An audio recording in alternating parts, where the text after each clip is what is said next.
the fun. Hey there, welcome to this episode of Mindful Mamas. I'm Molly Ann Luna, your host, and today I have the honor and privilege of speaking with Dr. Juliana Morris. She's a therapist and a facilitator, and she's here today to talk to us about motherhood, womanhood, and sexuality. Thank you so much for being here today. Hi, I'm so excited to be a part of this. It's really a wonderful thing that you put together, and I'm really excited to have this conversation with you. Yeah, I'm really excited to talk about this topic. Can you give us a little bit of background? How did you get into this type of work? And Yeah, so I've been a therapist for about 15 years now, and when I went back and got my doctorate, I really found a great interest in working with women and sexuality and anything that has to do with sexuality. So I came up with a class called Restructuring Female Sexuality, and it was of interest to me. It was great, but then I realized the reaction I was getting from the women taking it, and then eventually the men that were taking it too, was huge.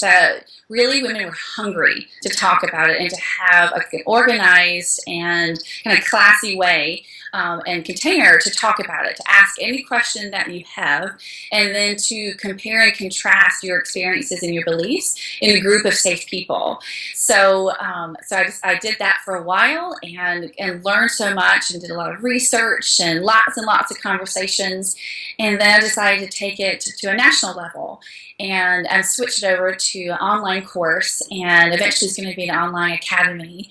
And I also do workshops and retreats that bring women together to talk about what sexuality means to them and how they can empower themselves through examining it in a purposeful way. Oh, that's so awesome. I have been following your stuff for a while now, and I love that you say, be your own sexpert. So can you kind of let our mamas know, what does that mean exactly? Yeah, so one of the things that I've realized in my life and of all the girls and women I've talked to is so much of our lives, in particular our sexual lives, we have things happen to us. We're not necessarily the most active participants in it, or we don't really realize that we have a decision that's kind of going on with it. So we go and we seek out other people, and we have this pattern often of having other people be the experts of our lives. And there are a lot of people out there who are experts on sexuality, and I think that's great, and I find myself to be an expert on sexuality. But I think the most empowering thing is to become your own sexpert, become the own expert of your sexuality, and to do things and to decide your values and your behaviors and what you want in your life on your own terms. But it's not that easy, and we're not really given a lot of skills, and we don't have a lot of environments in which to do that. So much of what we have is comparing ourselves in a negative way to other people, or to the social media that we have, or to the media in general. So we kind of get lost. And then as we take on new roles as wife or as mother, then it gets all convoluted too. And so we kind of don't know where we are, and we're floating around. So I came up with the idea of saying, be your own sexpert, because I want women to experience the transformation that you can have when you really own that. And you take time to make it be something that's important in your life. Sometimes our sex life and our sexuality is the last thing on the list of things that need to get done, that we need to do like the day-to-day stuff, and that gets lost. But when that part of ourselves get lost, it really is kind of cyclical, and we lose so much of ourselves by not staying in touch with who we are in that. So be your own sexpert is like a step-by-step process of owning it and claiming it and feeling safe enough to examine it. So I'm excited to dive deeper into this topic, between motherhood and womanhood in general, because I'll just, I'll use myself as an example. I'm currently pregnant, and, it's a different ball game a little bit to just be like, okay, well, this body isn't completely my own anymore, and how do I kind of step into that still feeling like sexy or adding that sexual element to things with this ever-evolving being that's within me. And then even I talk to mamas too who've had baby, and then getting that body back and feeling how do you own that sense of sexuality and keep that going? Oh, I mean, it's huge. And we talk about it, and if we're one of the lucky ones, we have girlfriends or family that we can say those kinds of things to. But in general, it can be a really isolating experience. So it's so important to have places that you can go to and people that you can speak to about that. So I've reached out to a lot of, particularly first-time moms. So I think that often can be the biggest shift of what we're doing. And it's the things that have popped up that are common themes. One is, as you said, is like your body. Like, what is your relationship with your body? And some of that is colored about how your pregnancy began in the first place. It just depends. Was it something that you were wanting and trying for? Was it unexpected? Was it a difficult journey? So even that journey into pregnancy can shift your relationship with your body. Do you feel like your body served you well and you're like, yeah, like this is great? Or do you feel betrayed by your body if you had infertility issues? And so we start with like, well, what do I think of this? What do I think of what this means for me? And then how you feel about your pregnancy. Is it going well? Are you feeling well about it? Because when we're not feeling well, it changes a whole lot of our sexual energy and how we think and view our body. And then there's the changes, as you said, that you go through as your body. And you know what? You can read all the books and you can have all the people in your life tell you what it's going to be, but you don't really know. And each pregnancy is different.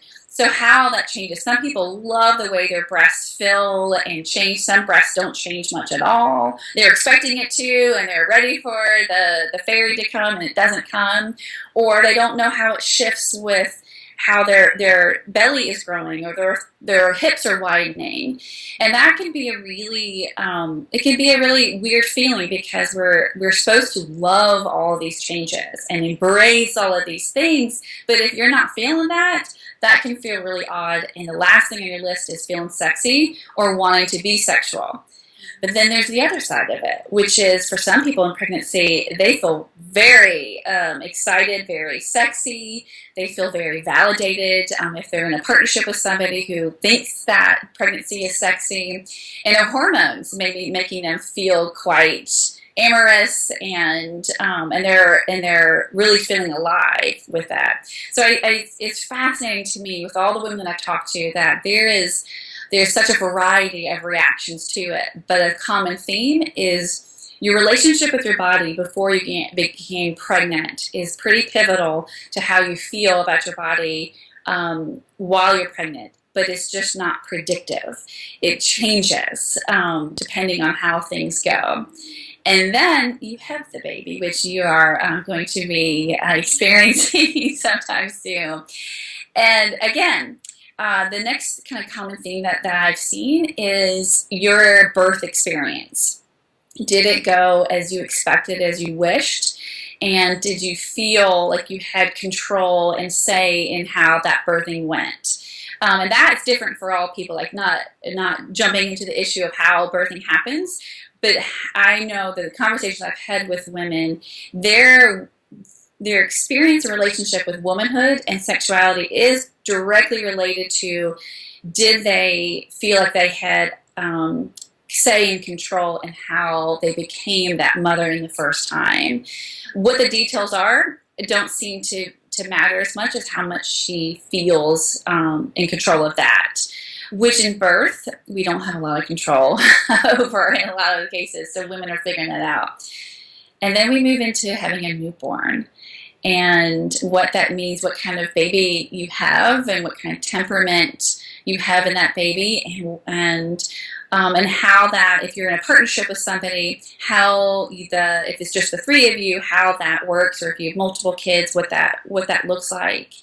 And what I have found that women really are craving is support and validation of the process. They need it from their partner, and they really need it from the other people in their community, if it's friends or family that are there, and saying things that are validating, like you're doing a good job, you are beautiful, and you are connected with your baby.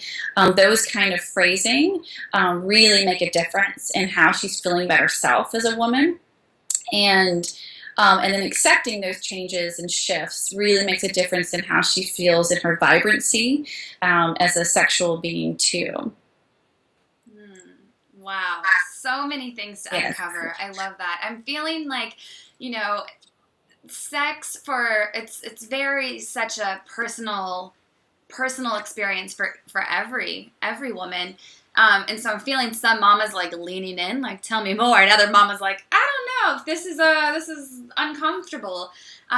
What type of advice or steps can you give for those mamas that are like feeling a little bit more retracted, like not feeling as comfortable about talking about sex and sexuality, and how they can kind of start to own their truth and again, like become their own sexpert when they're kind of like, I don't even know where to start, or I don't have those girlfriends I can talk to about this. Do you have any advice for those? Yes, yeah, and there are so many women out there who feel that way, and it's one of the things that I find so important in the work that I'm doing is that I really want to make it be something that is safe to talk about. And that because I want it to be on your own terms, you have that space. So you don't have to jump into those really explicit topics, or you don't have to share those really private things. It really can be that self-exploration. But I think there needs to be a balance. So for those who are just kind of putting a couple of toes into the pool of exploration of this, I think you need to find a balance of at least one person who is breathing, that you can talk to, that you trust, that you can say a few things to that have to do with sex and sexuality. And then I also think you need to have your private exploration time. So if you are a journal writer, doing it that way, or if there's certain music that hits you, that either the lyrics or the feeling of it can help you explore what that means to have sexuality. And there are lots of things online that you can read and learn information from, but I think that it doesn't serve the full need to just be passive in receiving information. I think that you have to find a balance of putting yourself out there in very safe, but like that balance of out of your comfort zone, but not unsafe for you. So where I like to start for those who are feeling tentative about the process is looking at what you learned about sex and sexuality growing up.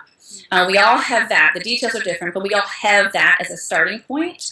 And so it doesn't feel as personal or necessarily as revealing of it.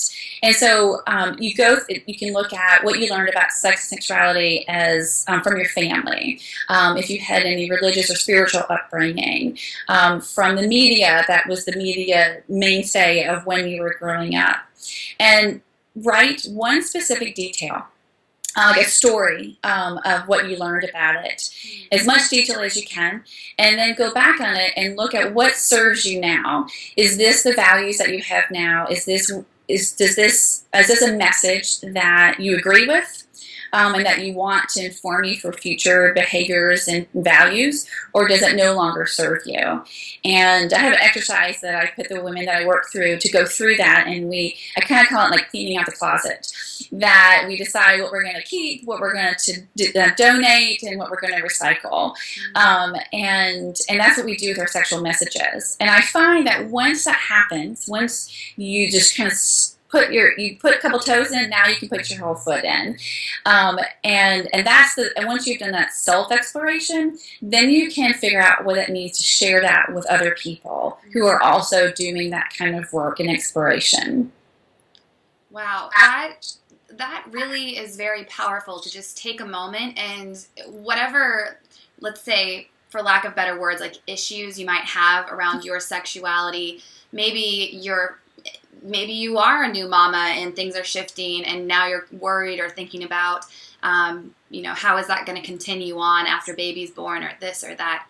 To just take a moment to look at the story that was originally created, because I would venture to guess that oftentimes our ideas about sex and sexuality are maybe not something of our own, but something that we had adopted or pulled in from somebody else's story.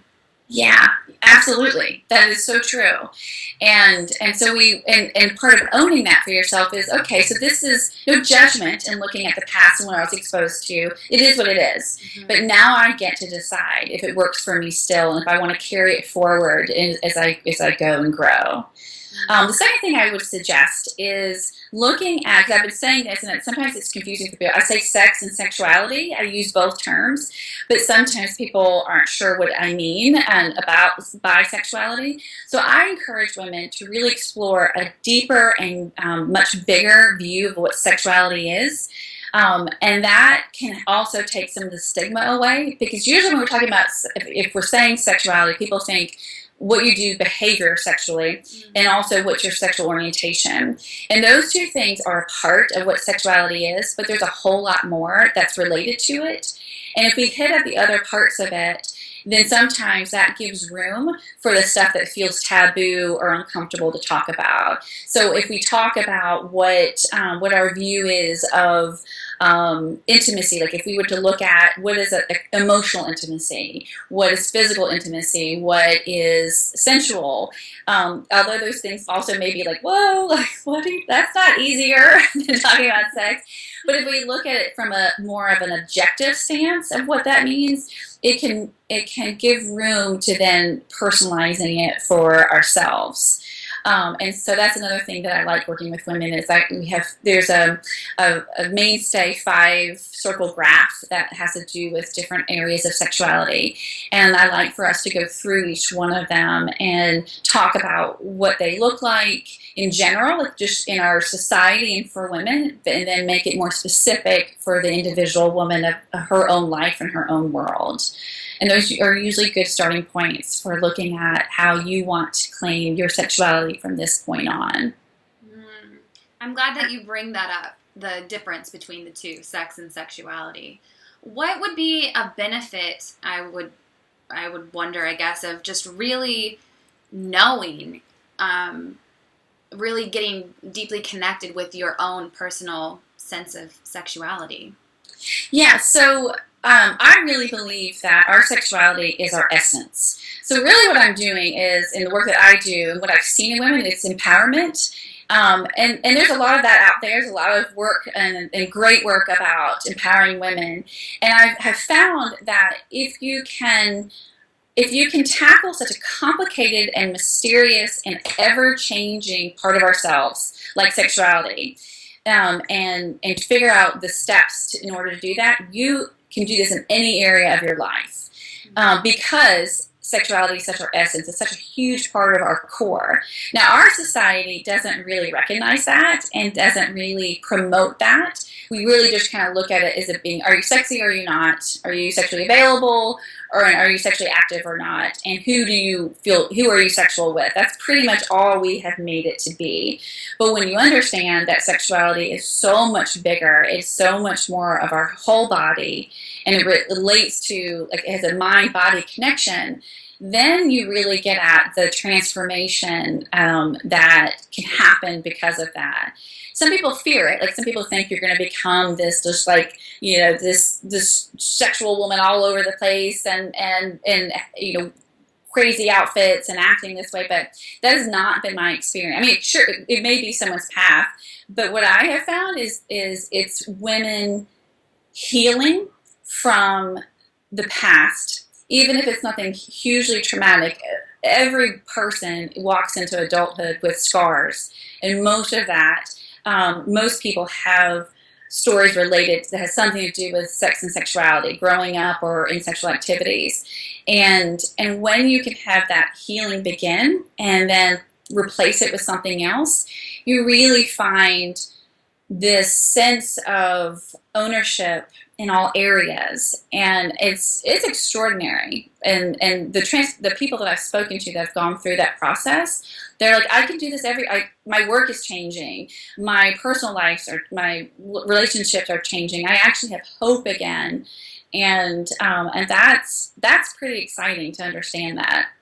Oh my gosh, I have to totally agree, because I just want to share a brief story of something that happened to me, I think maybe just just even a month or two ago, where a friend of mine had invited me to this like women's empowerment workshop here in Venice, California. And I was like, oh, okay, I guess we're going to talk about like owning your power and like bringing in more abundance. And then we get there and the instructor totally like Trojan horses on me. And she's like, oh, we're talking about getting in touch with your sexuality and your sensual energy of womanhood. And it was an hour-long workshop, and the whole time, and I've always felt like I'm a pretty confident woman. I think I can be sexy. Like, that's not really been an issue for me. But the whole time I found myself feeling like a little bit uncomfortable with her talking about the sensual, sexual energy of womanhood. And I like was driving home, like processing it, like what was that all about? I get home and I had this like self-realization that it's all that same energy is tied into so many other elements of my life. It's not about sex. It's not about intercourse. It's not about, intercourse with your own self or with somebody else. It's really just about coming back into your true essence and owning your power again. And so for me, the lesson that was learned was I'd been having a block around allowing, people to see me fully in my light, or allowing people to celebrate me, or, just being in resistance to like, no, you don't need to throw me a baby shower or whatever. And so I love that you bring that up, because I know that to be true in my own experience, that when you kind of tap into that, it shows up in other ways in your life. Yeah. Oh, that is a perfect example. That is so great. Yes, that's exactly what I'm talking about. And it is like your experience. I've heard this quite a bit. That connection seems a little weird at first. Like how does 1 and 2 equal to how does 1 and 1 equal to 2 in this? I don't get it. But if you open yourself up, like what you're saying, wow, it really makes a difference. And it's related. It's related to sexuality, but it's like a bicycle wheel that it just really hits all other spokes and turns the wheel of who you are to a different place. Yeah, it's, oh my gosh. If that's just even a sample of what it is, that the type of work that you're bringing into the world for women, I mean, oh my gosh, it's so exciting. I am just so excited that you're stepping up and making this, massively successful business to bring awareness into people's lives about becoming your own sexpert. I love that. Yeah, I thank you for saying that. I mean, it really is. It's been such a passion of mine, and it's really exciting that I've been able to take this to an international level now, and really seeing that women want this and they want to support it for each other. There's been in the media, there's a lot of negativity highlighted, that women tear each other down and they don't support each other, or we judge each other, but there really is a lot of truth out there that women just want to support. They just don't know how. And we want to have the room to be who we are, and celebrated for who we are, but on our own terms. We just don't know how to do that. And when given those tools, women are so amazing for each other. And those who have men in their lives, their men love that too. And they love seeing that transformation and confidence in their wives or partners as well. And for those who have women in their lives too, it's contagious. And everyone wants to have that feeling of feeling great in their own skin, no matter where they are in their stage in life. Right. I mean, who doesn't want that? That's just to feel your healthiest, happiest, most vibrant self. Like, there's nothing better, in my opinion. Yeah. And so when we're talking about moms and becoming a mother with this, then I think it's just so important, because as you shift, even if you've been a mother before, but as you're starting in a new role, you have a new focus. And so it's really easy to lose sight of who you are and where you are in your life, because you're focusing so much on this new being that you've brought into the world, or shepherding into the world.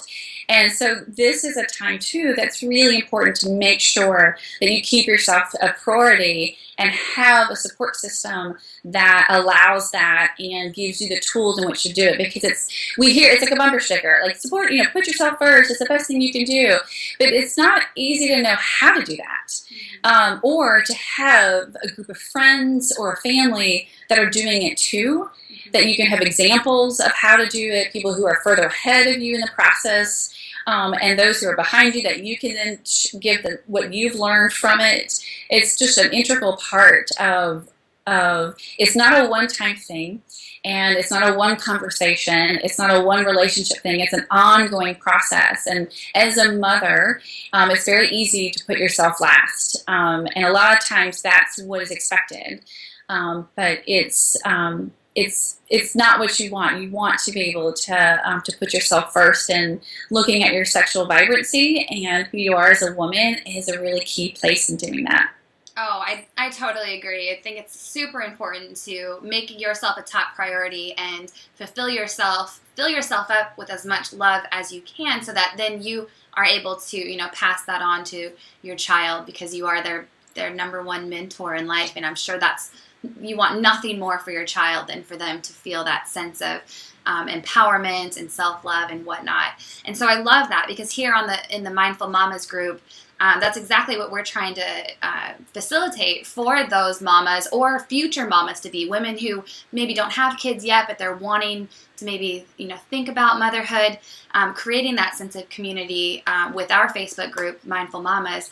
But I know that you've got some excellent go-to support systems for mamas out there as well. Where can they find more information about you and what it is you have to offer to them? Yeah, thank you. And I love what you're doing. I love your group. It's so awesome, and it's so needed out there. So I have several things. One is Be Your Own Sexpert. I have a podcast. And then on my website at www.drjulianamorris.com, I have an e-course that you can take. It's a 6-week course, and you do it on your own. And I have videos and worksheets. But I also have a mastermind group that I'm starting, and I'm going to be having different topics. The first one's going to be starting in mid-July, and it's a general group. And then I'm going to be having specific breakout ones for those who are new mamas, for those who are in transitions in their life. And we'll be doing weekly phone calls and group work. And I do a live journal that I write back and forth with each woman and give them my feedback and that kind of thing. And I have found that to be extremely valuable. And then I just got back, and I was telling you, from a wonderful retreat in Morocco, and I will be having 2 destination retreats that are all about women and having the time to put their emphasis on sexuality. And they're going to be in 2017 in Bali and Santorini. Yes! Oh my gosh, there's nothing more that I love than, empowering women and then getting to travel the world too. That's so exciting. Yeah, awesome. I'm so thrilled. It's really, it's a dream come true. It's really great. So we better join your email list so that we can get all the details so tell me, wait, Bali and what, you lost me at Bali. What was the other one? Santorini. Oh, okay. Yeah. Yay, that's so great. That's so exciting. Thank you. Yeah, come join me. It's a really great thing. Really, really wonderful. Yes, awesome. Thank you so much, Dr. Morris, for being on our Mindful Mamas episode today. It's been an absolute pleasure, and we'd love to have you back and to keep us posted as things are unfolding for thank you. Thank you so much. It was so wonderful to have time with you, and you're awesome people. Yes, thanks. All right, until next time.